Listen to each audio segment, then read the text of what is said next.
It's 5 artists who only became famous after they died. I'm John Bowden from Rock History Book. Remember, click the bell notification so you don't miss anything on this channel. But first, you got to subscribe, and we'd appreciate that. And also, please share our videos on Facebook and other social media. Nick Drake. Known for his acoustic guitar-based songs, English singer-songwriter and musician Nick Drake never found a wide audience during his lifetime, although his work had gradually achieved wider notice and recognition. In 1969, he released his debut album, 5 Leaves Left. By 1972, he had recorded 2 more, Brighter Later and Pink Moon, but neither sold more than 5,000 copies on initial release. What contributed to Drake's lack of commercial success was his reluctance to perform live or be interviewed. Believe it or not, there is no known video footage of an adult Drake. He was only ever captured in still photographs and in home footage as a child.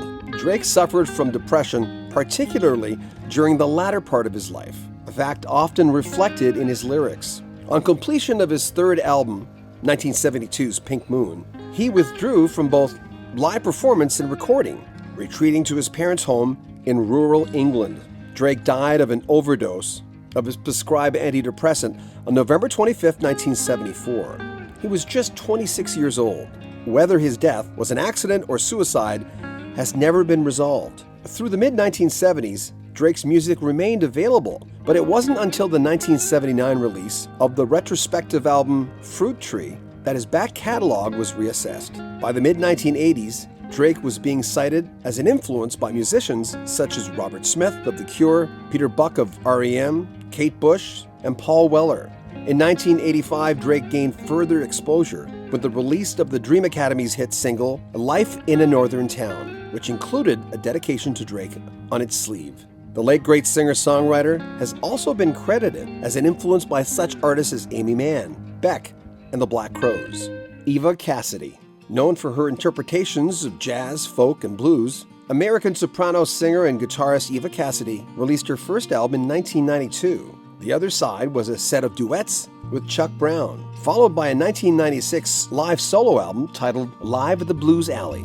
Although she had been honored by the Washington Area Music Association, she was virtually unknown outside her native Washington, D.C. In 1993, Cassidy had a malignant mole removed from her back. 3 years later, she experienced pain in her hips, and X-rays revealed a fracture. The cancer had spread to her bones, causing the fracture, as well as her lungs. Cassidy opted for aggressive treatment. Unfortunately, chemotherapy was ineffective, and she died of melanoma on November 2nd in 1996 at her family home in Maryland.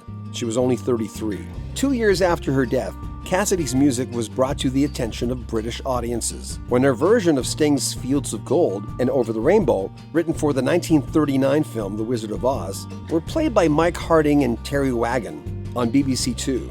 Cassidy's posthumously released recordings included 3 #1 albums and 1 #1 single in the UK.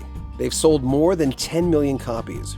Her music is also charted within the top 10 in Australia, Germany, Norway, Sweden, and Switzerland. Cassidy's work has been admired by many artists all over the world, including Paul McCartney, Eric Clapton, Sting, and ABC's Nightline did a documentary on Cassidy in May 2001. In 1998, a compilation of tracks from Cassidy's 3 released recordings was assembled into a CD called Songbird.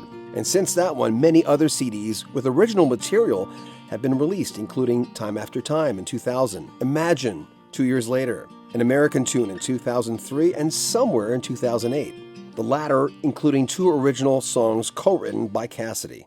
Hawaiian singer, songwriter, musician, and Hawaiian sovereignty activist Israel Kamakawiwo'ole achieved commercial success outside Hawaii in 1993 when his album Facing Future was released. His medley of Somewhere Over the Rainbow and What a Wonderful World was released on his albums Kanoe and Facing Future and was subsequently featured in several films, television programs, and TV commercials. Along with his ukulele playing and incorporating different genres such as country, jazz, reggae, Kamakawiwo'ole remains influential in his Hawaiian music and is seen by many as the best Hawaiian musician of all time. The album Facing Future has become the best-selling Hawaiian album of all time. Kamakawiwo'ole suffered from obesity throughout his life, at one point weighing 757 pounds, while standing 6 foot 2 inches. Because of his weight, he endured several hospitalizations. His chronic medical problems, including respiratory and cardiac issues, claimed his life. He died at the age of 38 from respiratory failure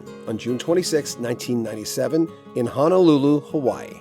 In 1999, Kamakawiwo'ole's recording of Somewhere Over the Rainbow, What a Wonderful World, was recognized when a piece of it was used in a TV commercial for eToys.com, which was part of Toys R Us. The full song was featured in the movies K-Pax, Meet Joe Black, Finding Forrester, Son of the Mask, 50 First Dates, Fred Claus, and Letter to Santa. It was also featured in the TV series ER, Scrubs, Cold Case, Glee, South Pacific, Lost, and Storm Chasers. Robert Johnson. As a traveling musician who played mostly on street corners, in juke joints, and at Saturday night dances, American blues guitarist, singer, and songwriter Robert Johnson had little commercial success or public recognition in his lifetime. And get this, he participated in only 2 recording sessions, one in San Antonio in 1936, the other in Dallas in 1937. These landmark recordings display a combination of singing, guitar skills, and songwriting talent that influenced latter generations of musicians. Johnson is now recognized as a master of the blues, particularly Delta blues. On August 16, 1938, Johnson died at the age of 27 near Greenwood, Mississippi, of unknown causes. His death was not reported publicly, and no autopsy was ever done. Almost 30 years later, a Mississippi-based musicologist named Gail Dean Wardlow started researching Johnson's life and found his death certificate, which listed only the date and location with no official cause of death. It was believed that he had syphilis, and it was suspected later that it may have been a contributing factor to his death. In 1961, Columbia Records released a compilation album, King of the Delta Blues Singers. It is widely credited with finally bringing Johnson's music to a wider audience. The album would become influential, especially on the British blues movement. Johnson had an enormous impact on music and musicians, but outside his own time and place, and even the genre for which he was famous. He recorded lyrics and influenced such artists as Bob Dylan, the Rolling Stones, Led Zeppelin, Fleetwood Mac, and Eric Clapton, who called Johnson the most important blues singer that ever lived. Jeff Buckley. American singer, songwriter, guitarist Jeff Buckley, son of late singer, songwriter, and guitarist Tim Buckley, spent a decade as a session guitarist in Los Angeles, before amassing a following in the early 1990s by playing covers at venues in Manhattan East Village, and then later focusing more on his own material. After signing with Columbia Records, Buckley recruited a band and recorded what would be his only studio album, Grace, in 1994. After the next 3 years, the band toured extensively to promote the album, including concerts in the US, Europe, Japan, and Australia. In 1997, Buckley moved to Memphis, Tennessee, to resume work on his second album, recording many 4-track demos while also playing weekly solo shows at local venues. On May 29, 1997, while awaiting the arrival of his band from New York, he drowned during a spontaneous evening swim. He had all his clothes on. It happened in the Mississippi River.